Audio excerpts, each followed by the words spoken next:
Bom dia, bom dia, bom dia, galerinha! Sejam todos muito bem-vindos a mais uma das nossas aulas aqui do curso técnico de informática no canal Educação.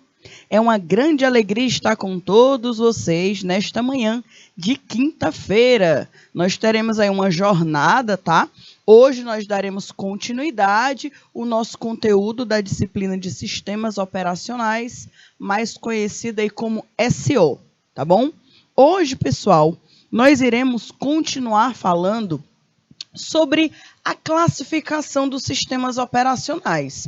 Ontem a gente começou com esse conteúdo, a classificação dos sistemas operacionais, mas hoje nós daremos também um foco para um tipo de classificação, tá? Que são os sistemas operacionais pessoais, tá? Ontem a gente estava estudando sobre os sistemas operacionais monotarefa, multitarefa, e hoje nós iremos falar sobre esse sistema operacional pessoal, tá? São tipos de sistemas operacionais que normalmente são utilizados por usuários comuns, como nós, por exemplo. Tá certo? E aí, galerinha, o roteiro da nossa aula de hoje. Como vocês já sabem, já estão acostumados, toda aula nós temos um objetivo, um roteiro. O objetivo é a classificação dos sistemas operacionais pessoais, a gente entender um pouco como é que funciona essa classificação, reconhecer a diferença entre os principais tipos de SOs, porque existem diferentes tipos de máquina, existem diferentes tipos de computadores e alguns deles precisam ter sistemas operacionais dedicados, diferentes.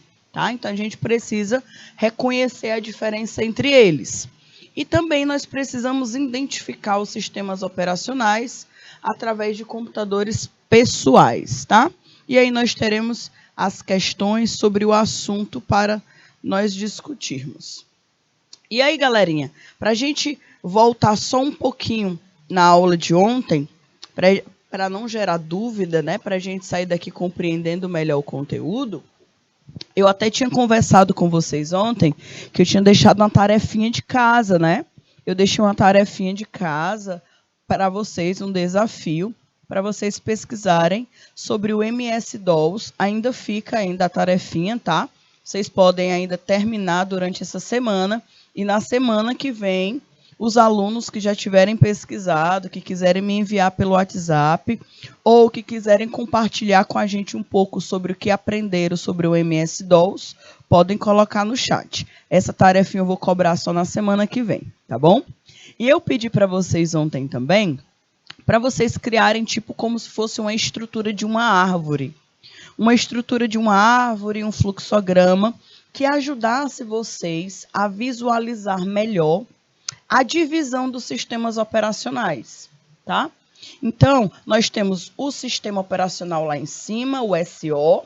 Nós temos uma classificação que são os monoprogramáveis, é aqueles que só realizam uma tarefa por vez, que normalmente são os tipos de sistemas operacionais lá do início, né? Lá do surgimento dos sistemas. Nós temos o multiprogramável, que é aquele tipo de sistema operacional que consegue executar mais de uma tarefa, mais de um programa, mais de um job por vez. E nós temos, né, o multiprocessadores, que a gente ainda vai falar sobre ele. Hoje, além dessas três classificações, nós iremos classificar ainda mais detalhadamente esses sistemas. Nós iremos falar a nível de usuário, tá bom? Então, fica ligadinho aí que a gente vai conhecer um pouquinho sobre eles ao longo da nossa aula.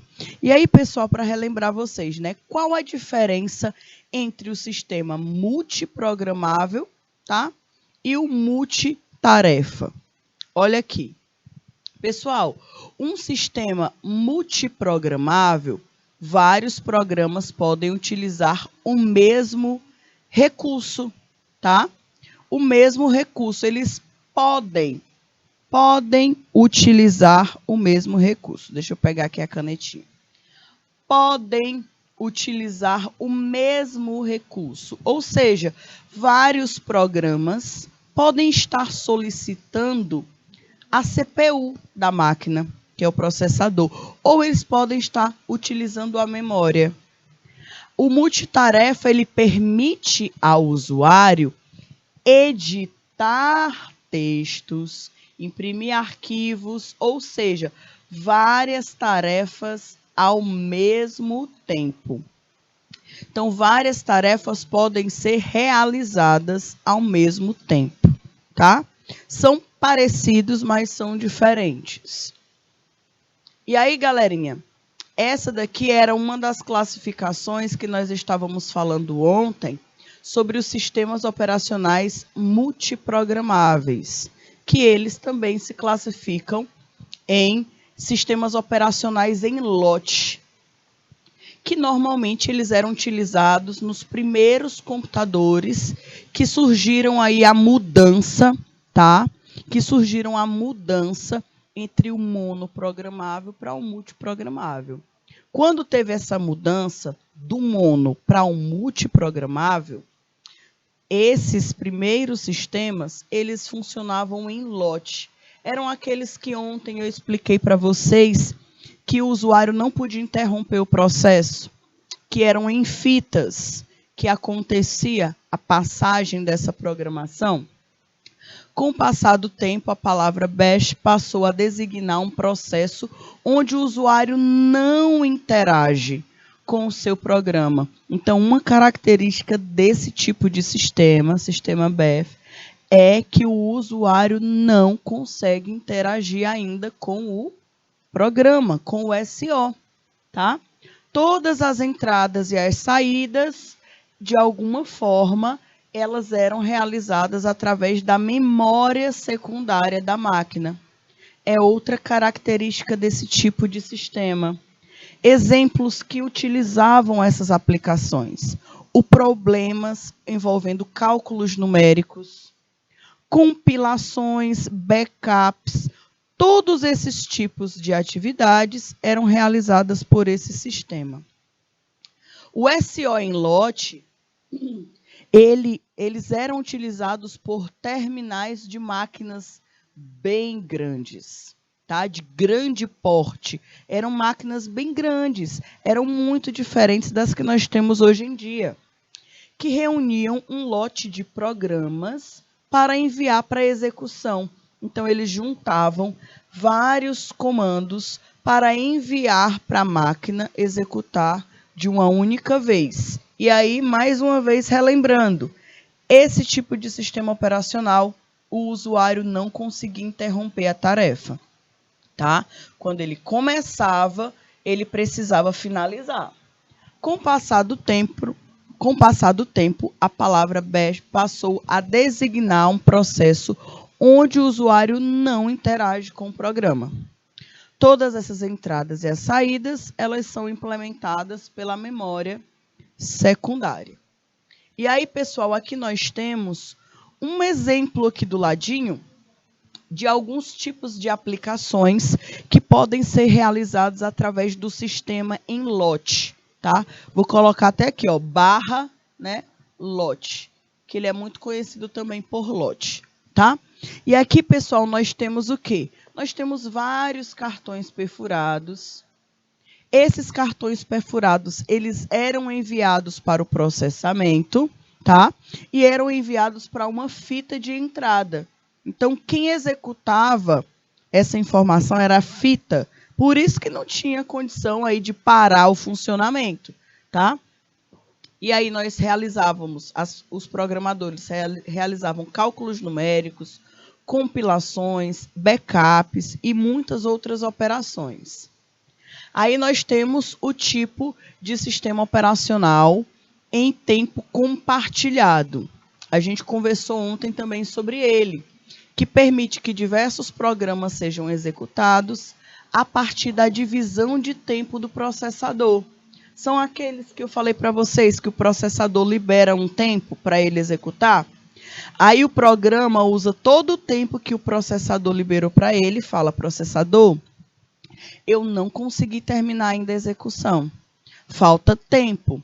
Aí o processador fala o seguinte, olha, eu te liberei uma parte de tempo, aguarda um pouquinho, eu vou liberar a execução de outro programa na sua frente e já já eu te dou mais uma parte de tempo, né? Mais um tempinho para você terminar a sua execução.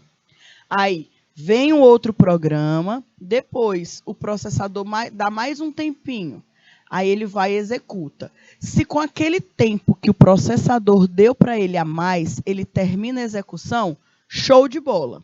Se ele não termina, se ele precisa de mais tempo, ele vai solicitar de novo para o processador mais tempo.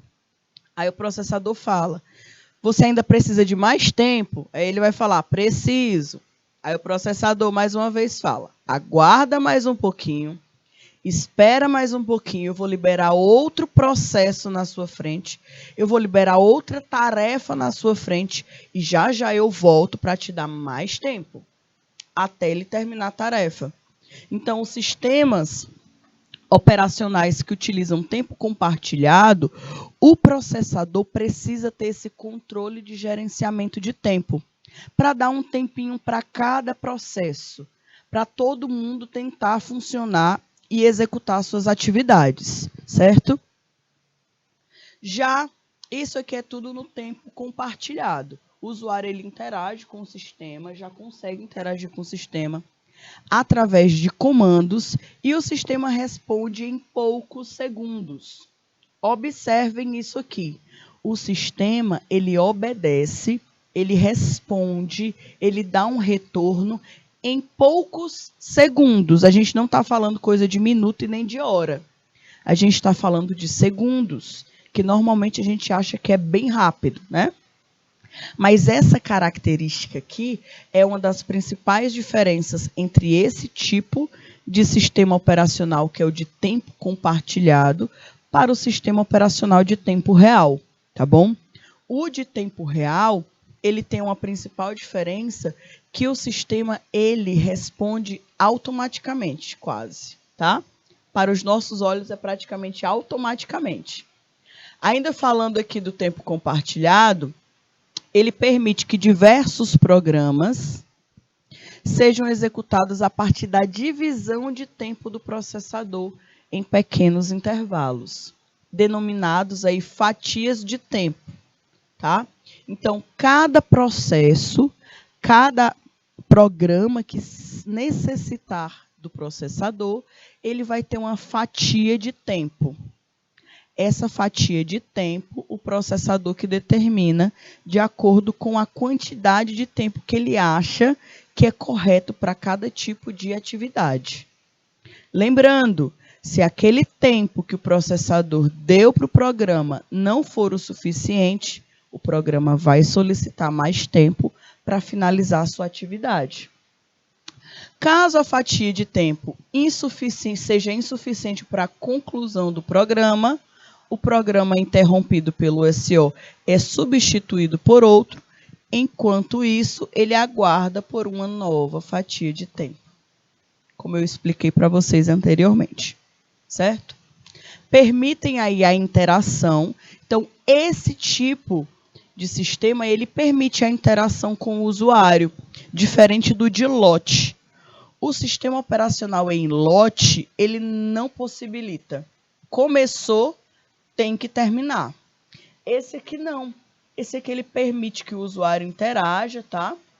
Com o sistema através de terminais que incluem vídeos, teclados e mouses. Então, esse tipo de sistema operacional, ele já é uma grande evolução.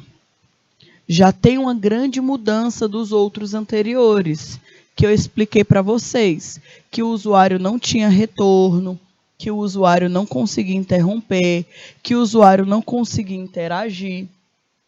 O usuário ele consegue interagir com o sistema através de comandos, ele pode, né, verificar os arquivos que estão sendo armazenados, ele pode cancelar alguma atividade e o sistema responde em poucos segundos de execução do comando. Em pouco tempo aí ele consegue dar um retorno, tá? Aplicações, normalmente eles são utilizados em aplicações comerciais, onde utilizam esse sistema.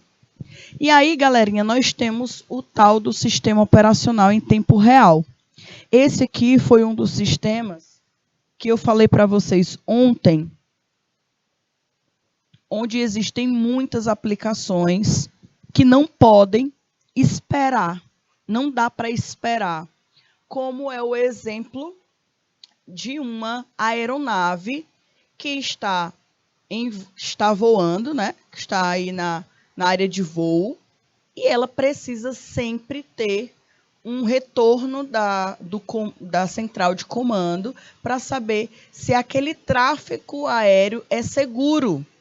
Então, se aparece alguma coisa no tráfego aéreo, automaticamente aquela aeronave precisa ficar sabendo que tem algum obstáculo, que tem alguma outra aeronave no seu percurso, que ela precisa mudar de rota, ou que o aeroporto não vai conseguir liberar o seu pouso.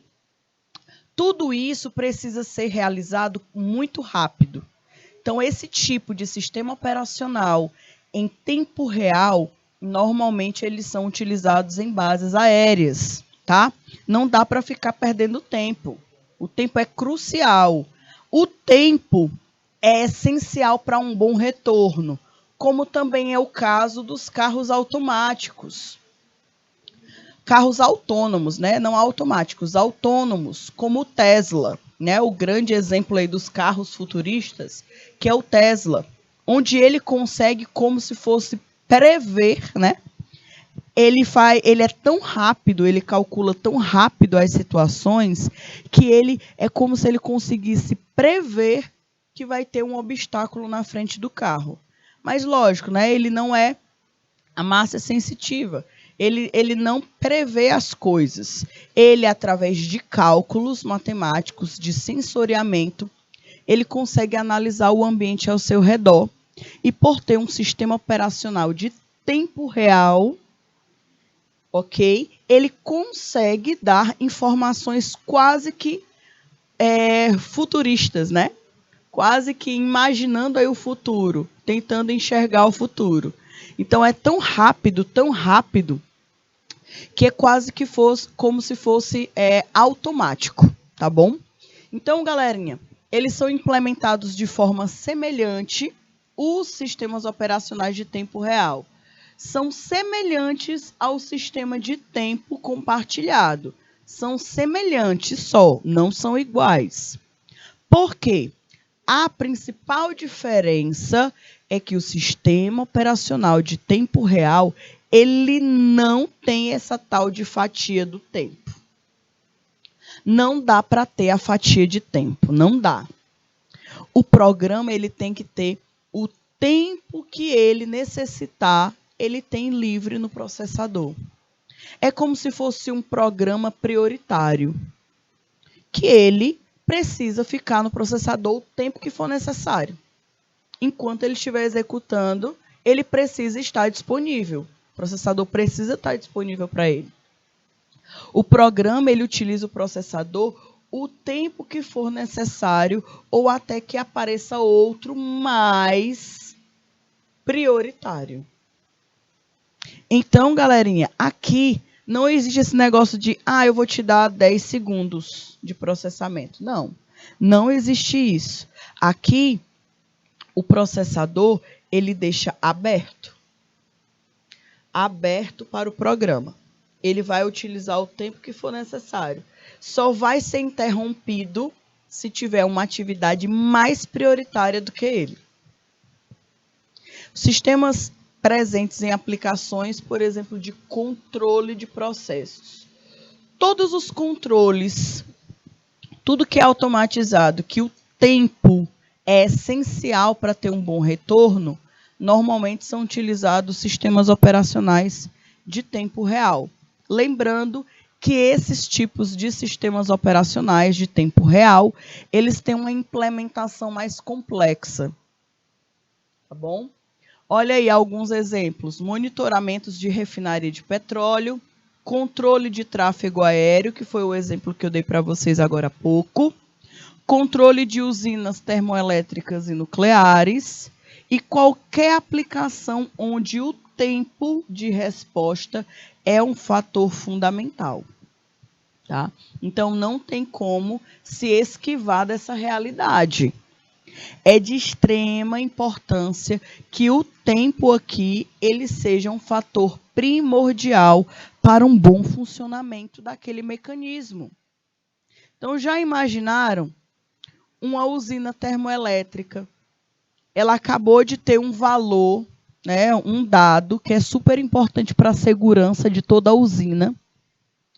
Ele só ser acionado, ele só chegar essa informação desse valor que foi modificado 4 minutos após o processamento da máquina. Tem uma alta temperatura. A usina chegou em uma alta temperatura. É uma temperatura já perigosa para o bom funcionamento da usina. Essa informação, ao invés de chegar automaticamente, assim que acontece o problema, só chegou 4 minutos depois. Pessoal, se isso acontecer, isso pode gerar um grande problema. Isso pode gerar um dano assim, sem igual. Pode ser que essa usina possa acontecer algum problema muito sério de segurança. Então, não dá para ser um sistema operacional compartilhado. O monitoramento da temperatura da usina, por exemplo, precisa que seja um sistema de controle de tempo real. Aconteceu, já foi informado. Eu vou esperar, daqui a 10 minutos eu libero o controle de temperatura para o processador identificar se está ou não na temperatura correta. Isso não existe, pessoal. Isso aqui é um dado extremamente necessário e prioritário. Então, dados prioritários, dados que precisam ser monitorados quase que a todo instante, eles precisam obrigatoriamente de um sistema de tempo real, tá? Não tem essa escolha de, eu só vou monitorar de 10 em 10 minutos a temperatura da termoelétrica, por exemplo. Ou então de uma usina nuclear. Só de 10 em 10, não só de 1 em 1 hora. Se de 1 em 1 minuto pode acontecer coisas assim muito sérias, imagine, né? Mais tempo. Então, tudo isso, quando uma pessoa que vai implementar um projeto, ele precisa ter muita atenção nos riscos que podem acontecer na empresa e nas necessidades de informação que a empresa também precisa. Então, é por isso que não existe só um tipo de sistema operacional para todo mundo. Então, existem tipos de sistemas operacionais diferentes. Por exemplo, você, com o seu computador pessoal, com o seu celular, que é algo pessoal, é um computador pessoal. A gente não tem necessidade desse alto poder de processamento. Nós não temos essa necessidade. Tá? Mesmo que as máquinas hoje tenham uma grande capacidade de processamento, muito maior do que computadores de anos atrás, mas existem sistemas operacionais dedicados para esse tipo de máquina, que são justamente os sistemas operacionais pessoais. Tá? E aí, galerinha, a última classificação que nós veremos, da classificação final, né, de ontem, que é a grande classificação dos sistemas operacionais, que tem um monotarefa, um multitarefa, e os sistemas com múltiplos processadores. Então, fiquem ligadinhos, né? Coloquem na árvore de vocês. Esse daqui é o terceiro, tá bom? Esse aqui é o terceiro da classificação que nós estamos estudando. Múltiplos processadores. Então, se o monotarefa é o que só realiza uma tarefa, o multitarefa é o que realiza mais de uma tarefa, o múltiplos processadores, será que ele é o quê? Até então, a gente está falando de um programa que utiliza um único processador. Aqui nós iremos começar a visualizar que existem sistemas que utilizam mais de um processador para realizar a execução das tarefas, tá bom? Esses sistemas de multiprocessadores, eles caracterizam-se por possuir dois ou mais processadores interligados. Não são independentes, são interligados, tá? E trabalham em conjunto. Então, fica ligadinho nessa informação, porque isso aqui pode ser propaganda enganosa em algumas questões, tá?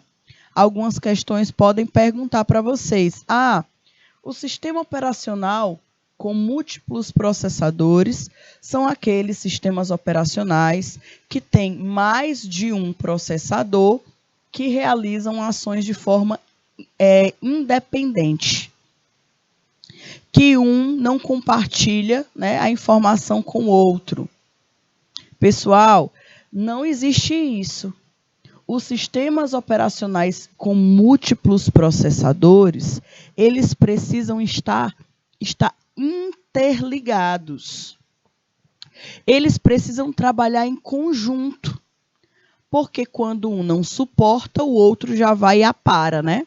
Já vai e vem para completar, certo? É uma dupla, duplinhas, ou trios, né? Depende aí do tipo de computador e sistema operacional. Então, eles precisam trabalhar em equipe, em conjunto. Quais são as vantagens de ter um tipo de SO dessa forma? Vários programas, eles acabam sendo executados ao mesmo tempo. Isso é muito bom.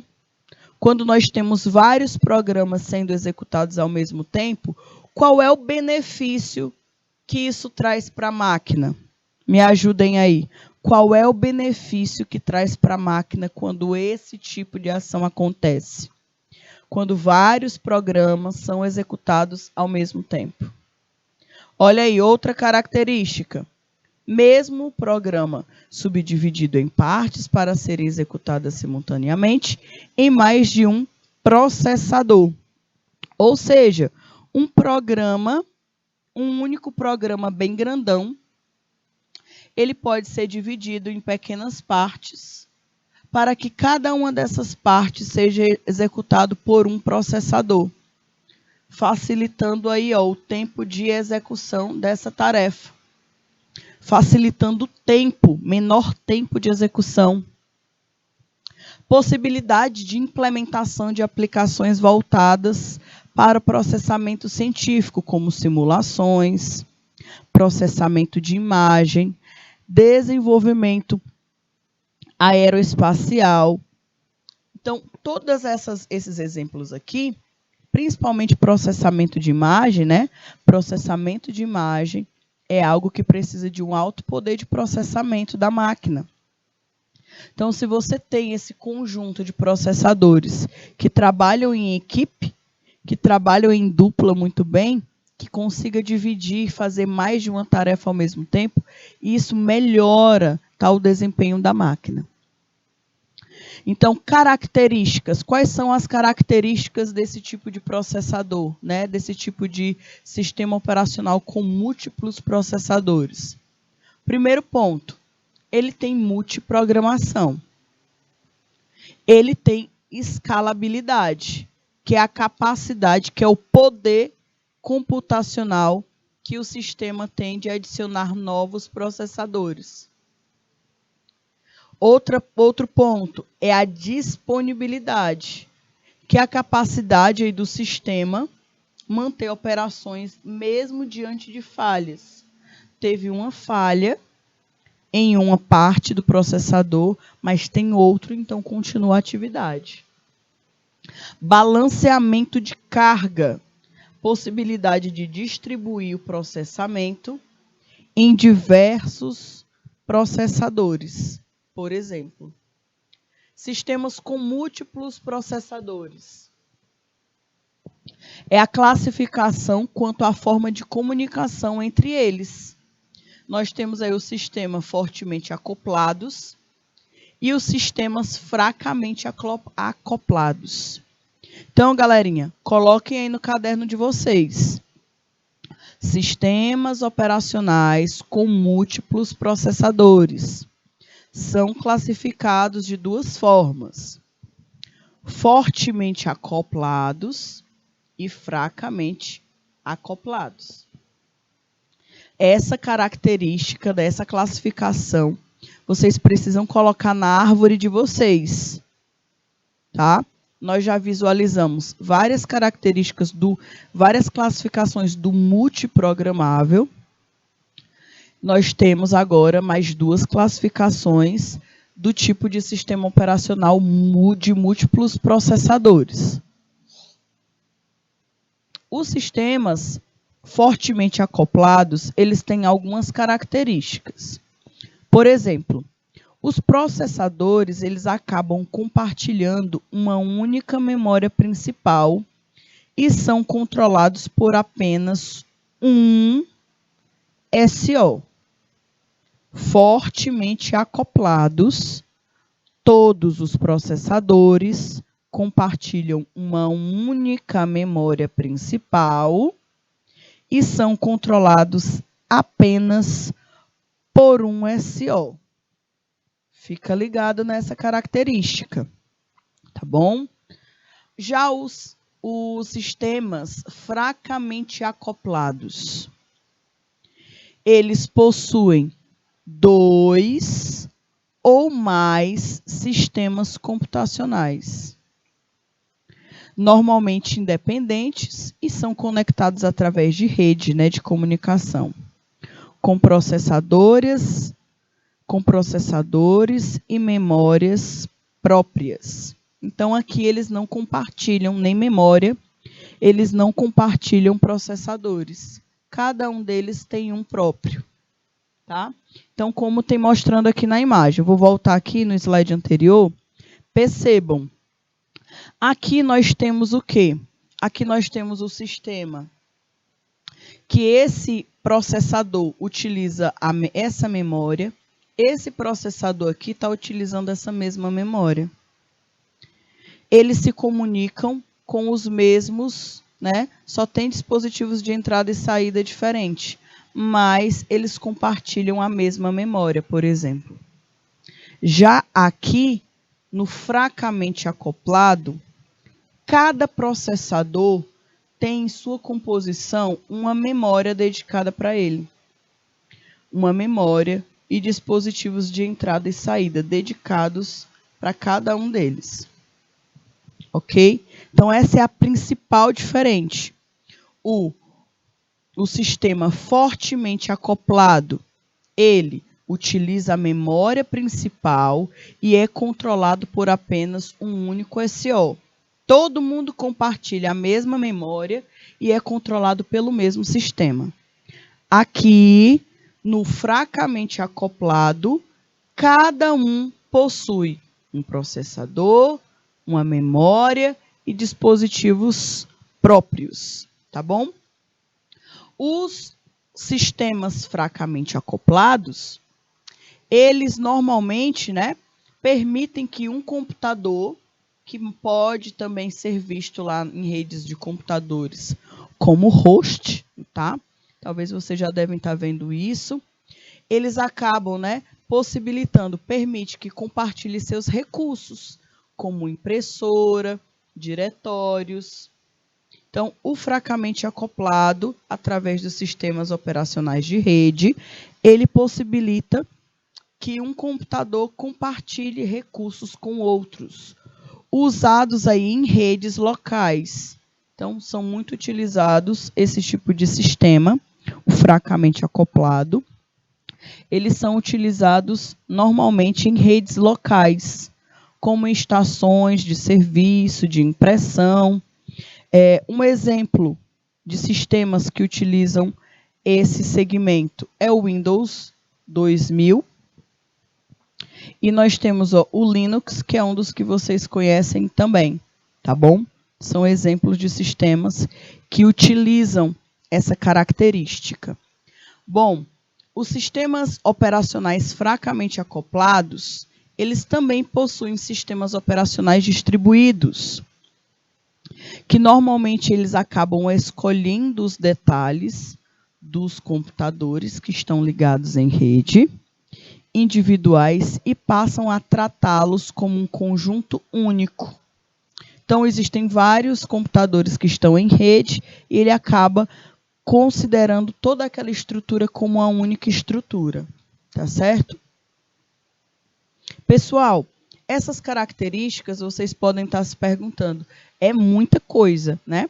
É muita característica, é muita informação, porque são diversos tipos de sistemas operacionais. Mas, mais uma vez, essa disciplina é uma disciplina que ela tem a parte teórica muito forte. Então, é necessário que vocês façam registros, que principalmente vocês consigam fazer informações, né? Traçar informações importantes de cada um desses tipos de sistemas operacionais. Então, qual é a característica principal do fracamente acoplado? Qual é a característica principal do fortemente acoplado? Qual é a característica principal de cada um desses tipos de sistemas operacionais?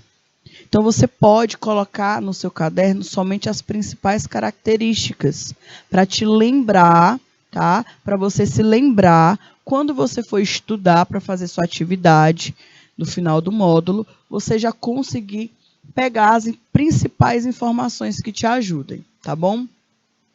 Uma das curiosidades sobre esse tipo de sistema é o sistema Amoeba, tá?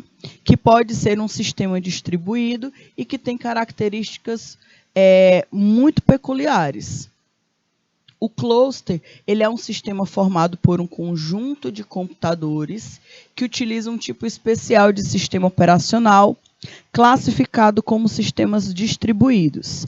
Essa característica aqui, nós estamos vendo a nível de sistema operacional, mas lá em redes de computadores, vocês irão falar mais, vocês irão descobrir mais sobre essa temática, tá bom? Porque é algo próprio de redes, de computadores, tá? As várias partes de um sistema operacional. Então, um SO, pessoal, ele é um tipo de componente de um sistema computacional que ele tem várias características, tem várias classificações.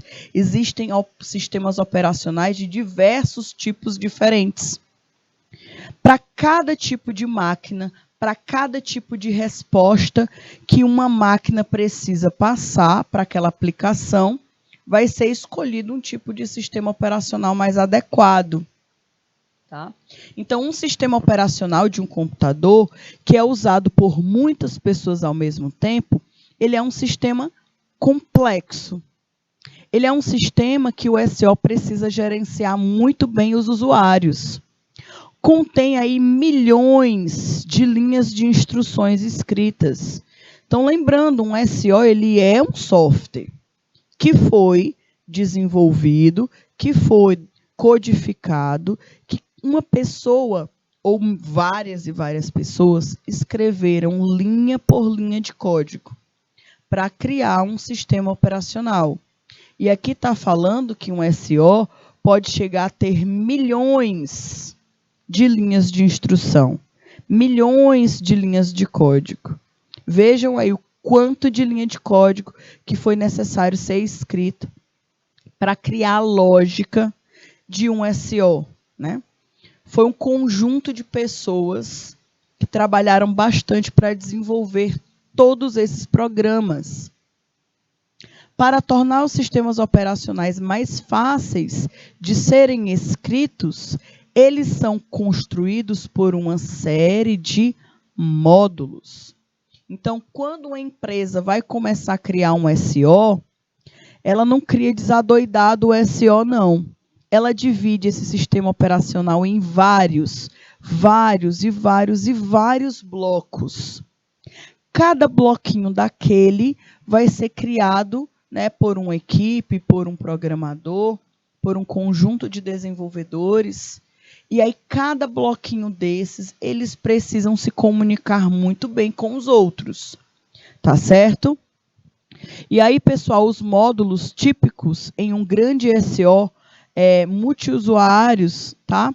São normalmente quais? É o módulo do núcleo. Então, todos SO têm esse módulo de desenvolvimento.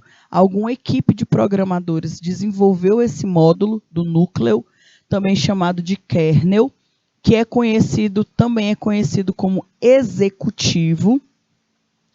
Tem um módulo típico, tá? Que é o gerenciador de processos, que esse aqui deve bater muita cabeça, né? Os programadores com certeza batem muita cabeça para desenvolver o gerenciador de processos. É o que gerencia todas as tarefas. É o que dá orientação para o SO. Tem o escalonador e tem um gerenciador de arquivos. Então, esses 4 principais módulos são os módulos que normalmente uma empresa que vai começar a criar um sistema operacional, ela divide, tá? Para cada módulo desse ser criado em um período específico, por uma equipe dividindo as tarefas, porque é muita programação aqui. E aqui não trabalha só uma pessoa não, meu povo. Aqui são vários e vários e vários e vários programadores que trabalham aqui com essa atividade, tá certo? E aí é o gerenciamento de processos, gerenciamento de memória, gerência de armazenamento em massa, gerência do sistema de arquivo, de dispositivos. Então, cada uma dessas atividades precisa ser escrita linha por linha de código. Linha por linha de código, tá? E aí, pessoal, cada um desses processos, eles têm uma sequência de instruções que precisam ser desenvolvidas, tá bom? Então, pessoal, todas essas instruções precisa que um programador ou que um conjunto de programadores crie uma lógica para que aquele SO funcione da melhor forma possível, tá? Galerinha, a gente vai dar um intervalinho e já já a gente retorna.